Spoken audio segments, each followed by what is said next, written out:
आसमान में अनगिनती सितारे हैं, पर क्या कभी किसी सितारे को इन्फीरियॉरिटी कॉम्प्लेक्स हो सकता है?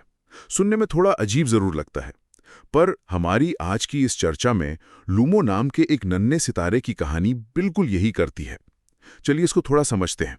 हाँ, और शुरुआत में देखा जाए तो ये बस एक बच्चों की कहानी लगती है, जैसे एक छोटा सितारा है जो पूरी लगन से चमकता है। लेकिन इसमें एक बहुत गहरा मनोवैज्ञानिक सच छुपा है। बिल्कुल, और आज की इस चर्चा का मुख्य उद्देश्य इस सोर्स मटेरियल के जरिए इंसानी स्वभाव और खासकर कंपैरिजन या तुलना के खतरनाक जाल को समझना है। सही कहा आपने। देखिए, लूमो की ये कहानी ना सिर्फ आसमान की नहीं है, ये असल में हमारे दिमाग की कहानी है।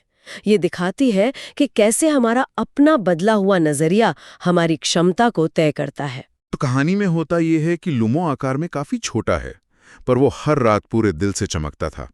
और चांद उसे अक्सर कहता था कि लूमो, तुम भले ही छोटे हो पर तुम्हारी रोशनी मायने रखती है। और ये सुनकर वो और भी खुश होकर चमकता था, एकदम पॉजिटिव रीइंफोर्समेंट की तरह। पर फिर एक रात आती है जब उसने अपने आसपास के बड़े और बेहद चमकदार सितारों को देखा। वहीं से गड़बड़ शुरू होती है। उसने सोचा कि यार, मैं तो इनके आगे कुछ भी नहीं हूं, मैं बहुत छोटा हूं। और ध्यान देने वाली बात यहाँ ये है कि जैसे जैसे उसने खुद की तुलना दूसरों से की, उसकी रोशनी सच में फीकी पड़ने लगी। पर यहाँ मुझे एक उलझन है। अगर लूमो का फिजिकल आकार वही था, तो उसकी रोशनी अचानक कम कैसे हो गई? क्या सच में फिजिकली कुछ बदल गया था? यहाँ सबसे दिलचस्प बात यही है कि उसकी रोशनी या उसकी असली ऊर्जा कम नहीं हुई थी।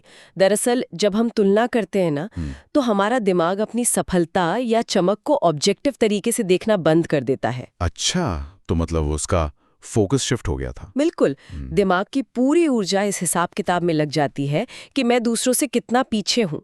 लोमो ने चमकने पर फोकस करना बंद कर दिया और अपनी सारी एनर्जी नकारात्मक तुलना में गंवा दी। वही चीज उसकी रोशनी को कमजोर कर रही थी। ओह वाह, ये तो बिल्कुल वही बात हो गई जैसे आजकल लोग सोशल मीडिया स्क्रॉल करते हैं, किसी की बेहतरीन वेकेशन या परफेक्ट जिंदगी, और अचानक अपनी बिल्कुल ठीक-ठाक जिंदगी बोरिंग और छोटी लगने लगती है। सही पकड़ा।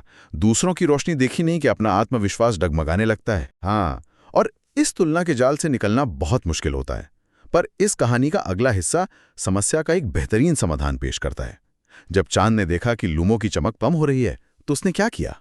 उसने उसे कोई लंबा चौड़ा भाषण नहीं दिया। उसने बस चुपचाप एक नरम बादल को लूमो की तरफ खिसकाया और उसे आसमान से सीधा जमीन की एक छोटी सी यात्रा पर भेज दिया। वेट, जमीन पर भेज दिया? तो लूमो नीचे आया और उसने जमीन पर एक शांत सोते हुए गांव को देखा। पर मैं सोच रहा हूं, चांद ने एक मेंटर की तरह सीधे शब्दों में उसे क्यों नहीं समझाया कि तुम खास हो? ये बादल और यात्रा वाला तरीका क्यों अपनाया? क्योंकि जब सेल्फ डाउट बहुत गहरा होता है तो सिर्फ बातों से काम नहीं बनता। अगर हम इसे बड़े पैमाने पर देखें तो चांद जानता था कि उपदेश देने से लूमो का नजरिया नहीं बदलेगा। उसे एक एक्सपीरियंशियल लर्निंग की जरूरत थी, यानी खुद अनुभव करके सीखने की। एकदम। जब हम तुलना के जाल में बुरी तरह फंस जाते हैं तो उस लूप को तोड़ने का सबसे असरदार तरीका होता है अपना एनवायरनमेंट बदलना, अपना परिवेश बदलना। समझ गया। मतलब विशाल आसमान में जहां बड़े सितारे थे, वहां लूमो का बेंचमार्क बहुत ऊंचा था, इसलिए वो खुद को छोटा महसूस कर रहा था। पर जब उसने जमीन पर सोते हुए गांव का घना अंधेरा देखा, तो उस एनवायरनमेंट ने उसकी रोशनी की अहमियत ही बदल दी। नया एनवायरनमेंट मिलते ही लूमो ने देख लिया कि उसका मकसद दूसरे सितारों से मुकाबला करना नहीं, बल्कि उस अंधेरे को मिटाना है। ये वाकई बहुत गहरी बात है। असली इंसाइट ये नहीं है कि छोटी रोशनी भी मायने रखती है। सही कहा। असली इंसाइट ये है कि तुलना हमारी क्षमता को कम नहीं करती, बल्कि हमें उस जगह को देखने से अंधा कर देती है जहां हमारी सबसे ज्यादा जरूरत होती है। अरे वाह!